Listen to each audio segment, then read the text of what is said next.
Hello, എല്ലാവരും സുഖമായിരിക്കുന്നെന്ന് വിശ്വസിക്കുന്നു.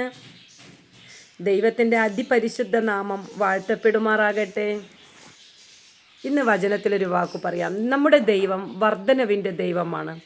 നമ്മൾ തൊടുന്ന സകലത്തിൻ്റെ മേലെയും തമ്പുരാൻ വർദ്ധിപ്പിക്കുന്നൊരു ദൈവമാണ്.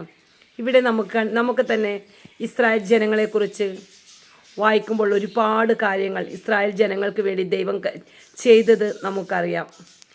മരുഭൂമിയിൽ ഇസ്രായേൽ മക്കളെ 40 വർഷം പോഷിപ്പിച്ചെങ്കിൽ, 5,5000 പേരെ പോഷിപ്പിച്ചെങ്കിൽ, നമ്മുടെ ജീവിതത്തിലെ ചെറിയ അംശത്തെ അനുഗ്രഹിച്ച് വർദ്ധിപ്പിച്ച നമ്മളെ പരിപോഷിപ്പിക്കുവാൻ നമ്മുടെ ദൈവം ഇന്നും പ്രാപ്തനാണ്. നിങ്ങൾ വിശ്വസിക്കുക മാത്രം ചെയ്താൽ നിങ്ങളുടെ ജീവിതത്തിലും അത്ഭുതങ്ങൾ കാണും. നിങ്ങൾക്കുള്ളതിനെയെല്ലാം തമ്പുരാൻ വർദ്ധിപ്പിച്ചു കൊണ്ടേയിരിക്കും. ആമേൻ.